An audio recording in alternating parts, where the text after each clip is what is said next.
The Legend of Evil Dark Nurse. Debbie Chapter 1. A Big Responsibility.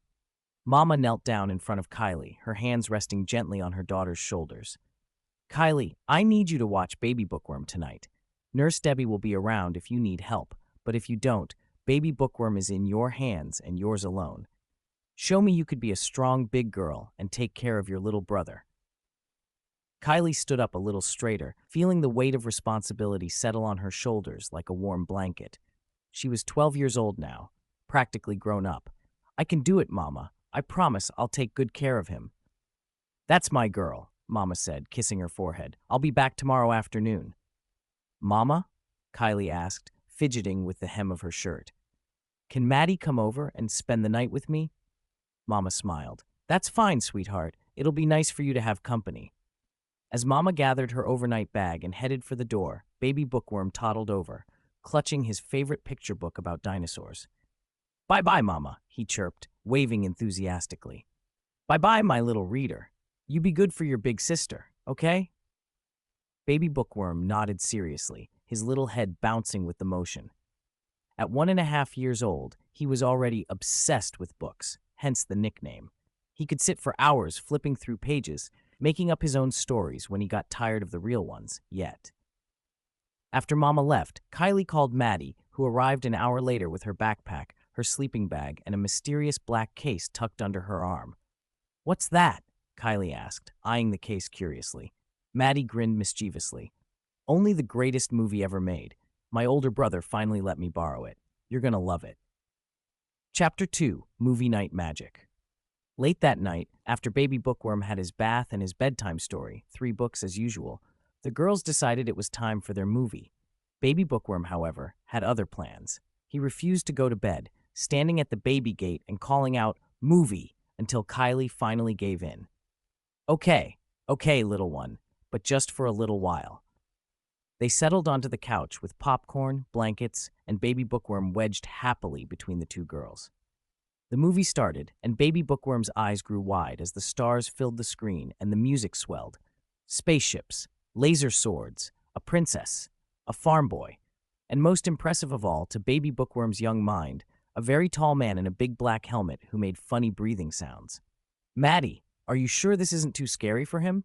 Kylie whispered, but Baby Bookworm was transfixed. He's fine, Maddie assured her. Look at him. He loves it. And he did love it, at least for a while. His little hands clapped when the lightsabers clashed. He pointed excitedly at the pew-pew sounds. But as the night wore on and the movie progressed, his eyelids grew heavier and heavier. Then came the scene.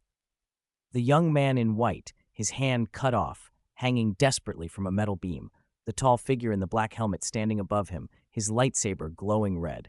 And those words, those fateful words that would change Baby Bookworm's life forever. I am your father. At that exact moment, something peculiar happened in Baby Bookworm's sleepy brain. The words twisted and transformed, mixing with the sound of footsteps in the hallway above where Nurse Debbie was checking the medicine cabinet.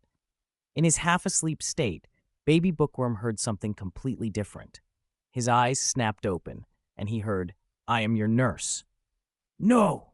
Baby Bookworm screamed, sitting bolt upright and startling both girls so badly that Maddie threw popcorn everywhere. Bookworm, hey, it's okay. Kylie scooped him up, but he was inconsolable, pointing at the TV where the black helmet loomed large. Nurse, big helmet nurse, big hat nurse, he wailed. Nurse Debbie came rushing down the stairs. What's wrong? Is everyone okay? But the sight of Nurse Debbie only made Baby Bookworm cry harder.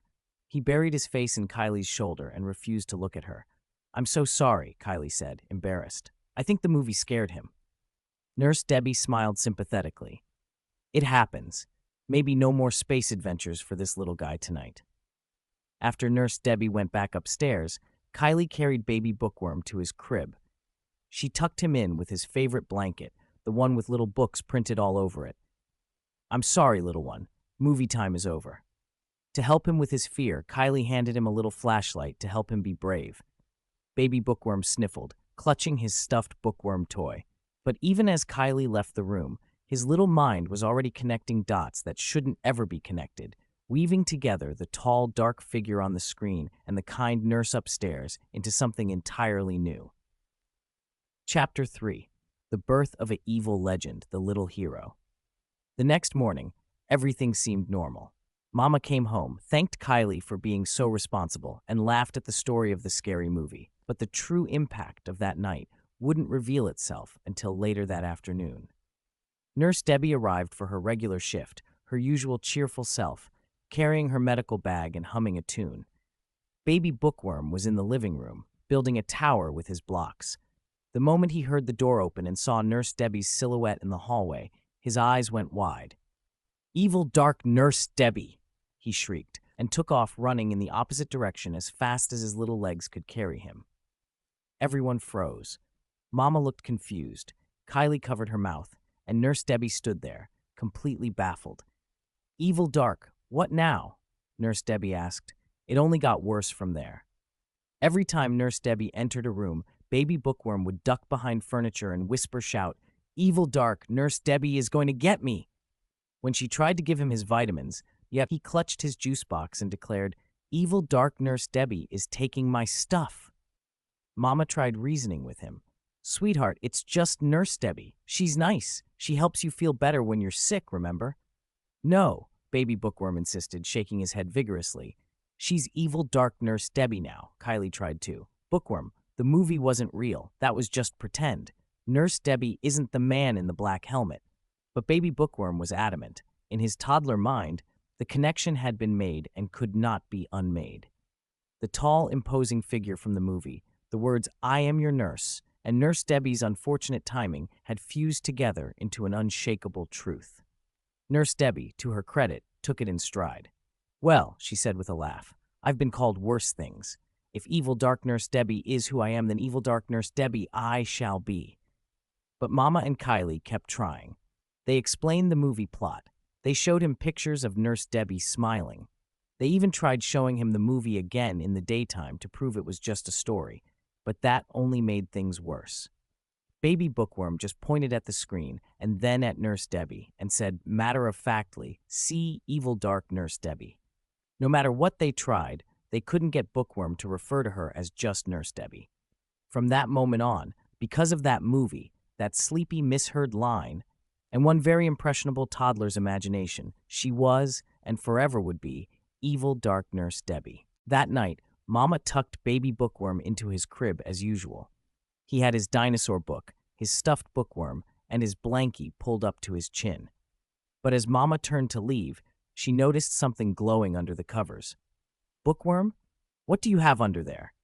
She pulled back the blankie to find Baby Bookworm clutching his little flashlight in both hands, holding it right next to his chin so it lit up his face from the side.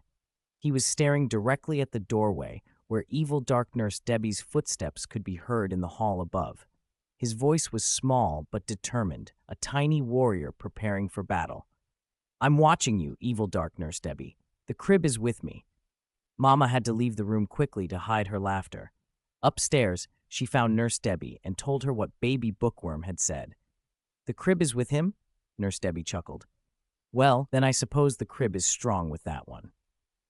And from that day forward, the legend of Dark Nurse Debbie lived on in their household, a reminder that sometimes the most powerful stories are the ones we mishear in the darkness, when we're very small, very sleepy, and the world feels just a little bit like magic. The end.